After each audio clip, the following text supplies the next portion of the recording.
probably included a diversity of groups. The sectarian Sadducean hypothesis remains a minority opinion. 96. Simon J. Joseph agrees that the Qumran community was a part of the Essene movement, under the influence of the Enoch traditions, adding that they possessed a stronger focus towards eschatology and messianism. 97. In 1960, Karl Heinrich Reinsdorf proposed that the Dead Sea Scrolls were not the product of the residents of Qumran, but came from the library of the Jerusalem Temple, despite their being discovered near Qumran. 98. Reinsdorf's basic Jerusalem proposal has become increasingly more popular since the materials from DeVors's excavations of Qumran were brought into the public arena in 1992. 99. James H. Charlesworth in 1980 proposed that Qumran was damaged in the Parthian War c. 40 BCE. 100. Jean-Baptiste Humbert, who published DeVors's Field Notes, 101, proposes a hybrid solution to the debate surrounding Qumran.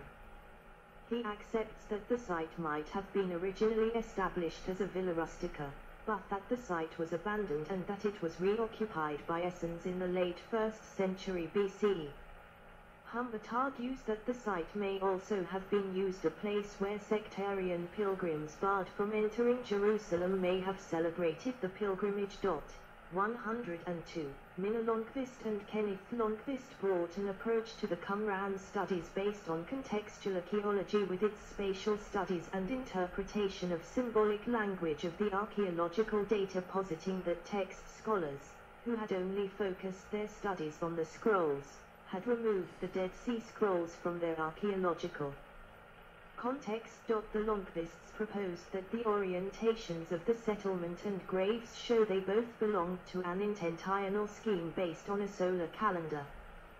From this, they argued that the settlement and cemetery are connected to the Dead Sea Scrolls and associated with an Essene-type group, which finds the closest parallels in the contemporary Jewish therapeutic group known to have lived in Egypt. 103.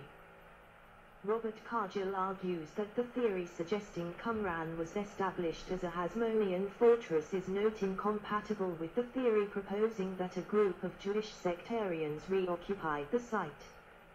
Cargill suggests that Qumran was established as a Hasmonean fort, see below.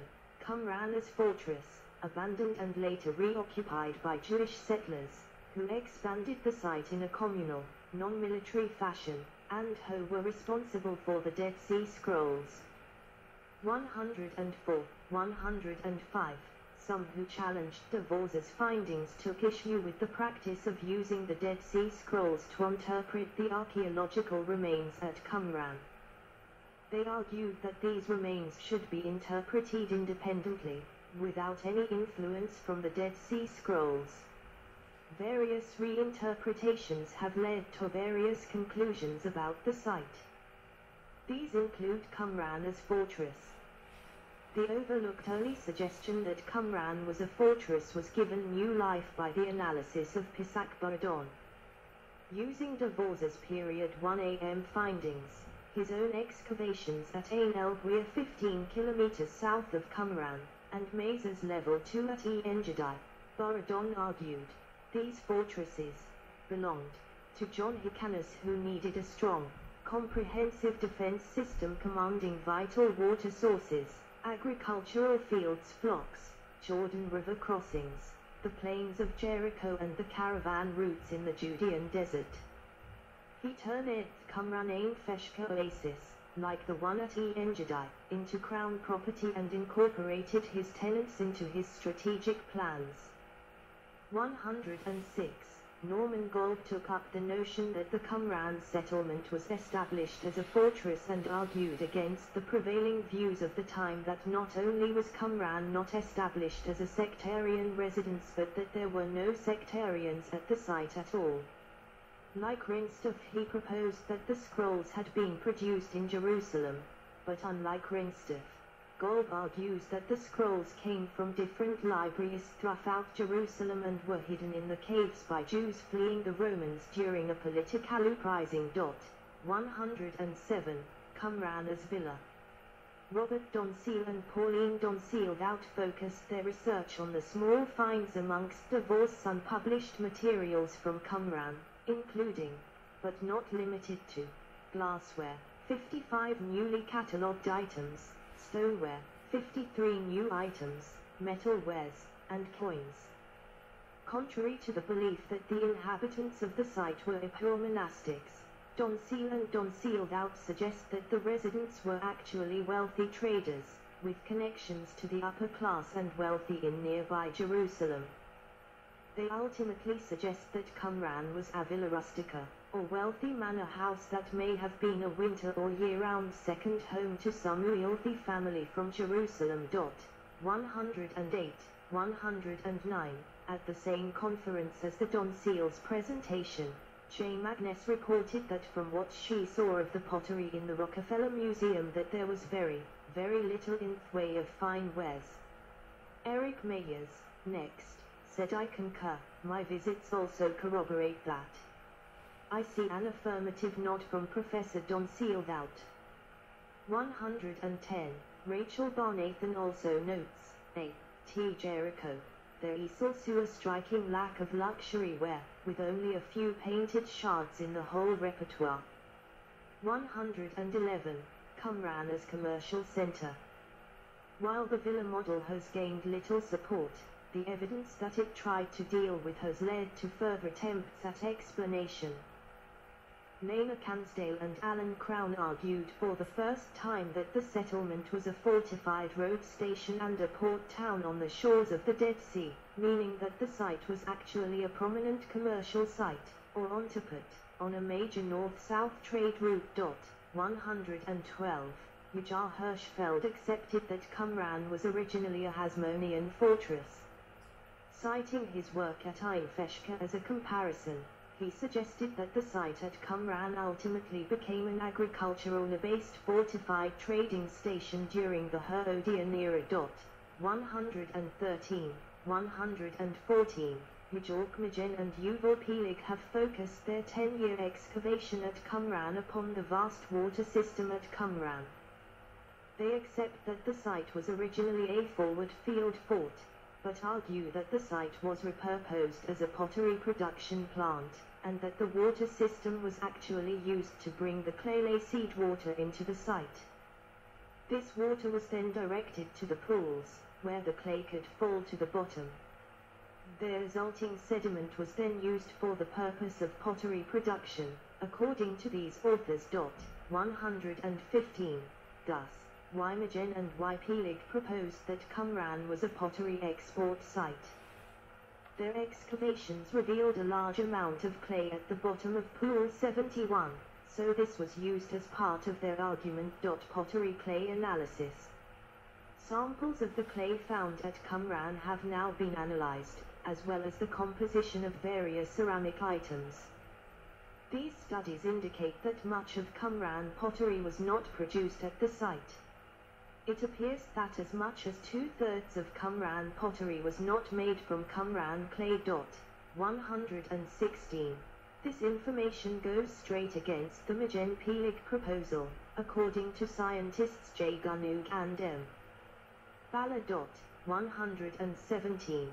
J. Michniewicz, responding to previous analyses of Balla and Gunug, wrote, Balla and Gunug's conclusions are corroborated neither by information about which elements were taken for statistical interpretation and which determined the division particularly strongly, nor by the reference data or statistical computation. 118. In 2020, Gunug responded to the objections of Michniewicz, as well as those of Joseph Yellin. 119. While admitting the validity of some of critics' objections, he defended the overall thesis as proposed by Armand Balla in several publications. 120. There appears to be a broad agreement in the research since 2000 that much of the pottery found in Qumran was brought there from other places. While it is not impossible that manufacturers brought clay from outside, the existence of multiple sources of clay, Jerusalem, Jericho, Motzah, Beit Tamar, and other unidentified sites, implies that many of the vessels were not locally made. 121. Based on neutron activation analysis, Gunung and Bala classified the clay used for Qumran pottery in 3 broad groups. Group I was identified as local to Qumran. It contained most of the ceramic items that were certainly made on the site, such as clay balls and oven covers. Group 2 is connected to the area surround Hebron, which is close to the Beit Ammar and Motza clay deposits. And Group 3 is localized Toth deposits found around Jericho. 122, Qumran as part of the Jordan Valley. Rachel Barnathan rejects the claim that dishware found at Qumran shows any sectarian characteristic, and proposes that such pottery has also been found in varying quantities at Masada, Jericho and other sites in Ergen. 123. David Stacy argues that the settlement at Qumran is associated with the estate at Jericho. Due to the scarcity of year-round water at Qumran, he suggests that the site served as a seasonal tannery and pottery production facility. 124. Other issues. Recent scientific evidence published by I.A. Rabin, Oliver Hahn, Timo Wolf, Admir Masik, and Gisela Weinberg demonstrates that the ink from the Thanksgiving scroll uses water taken from the Dead Sea and vicinity, thereby demonstrating a link between the Dead Sea region and at least some of the scrolls. 125. Paleographer Ada Yardeni, 126, analyzed and listed dozens of manuscripts from most of the caves, 1, 2, 3, 4, 6, 8, and 11, that she assigns to a single scribe who she refers to as a Qumran scribe.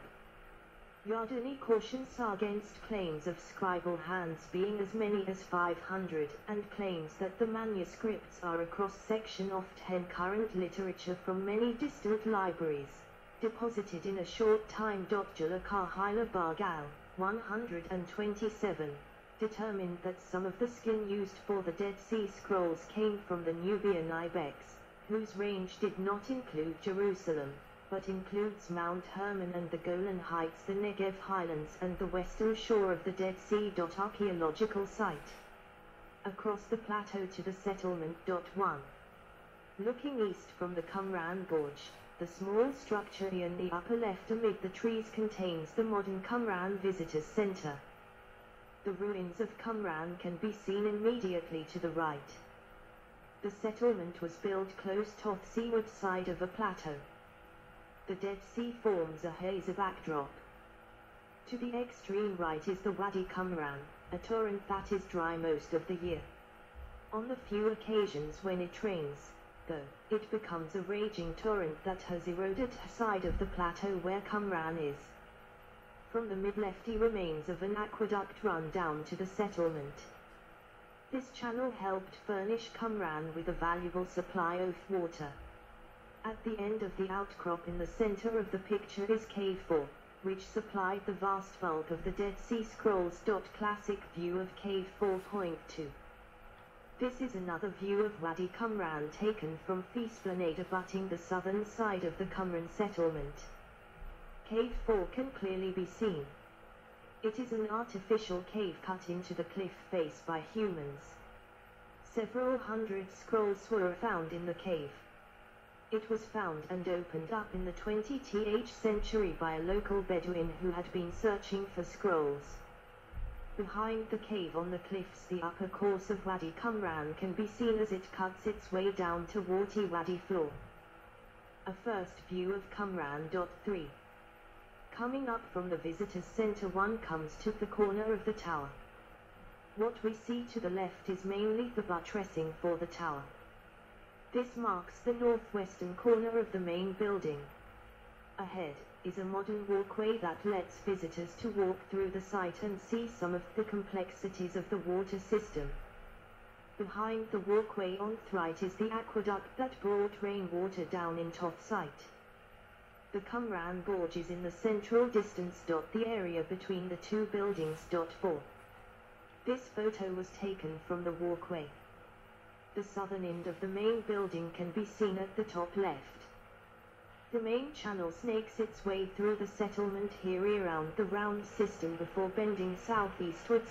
This round system was originally constructed during the Iron Age, making it one of the oldest structures at Qumran. Note also the arch cut into the stone on the central left. This fed water down into a stepped system, L117, behind it. The canopy in the distance is where photo #2 was taken.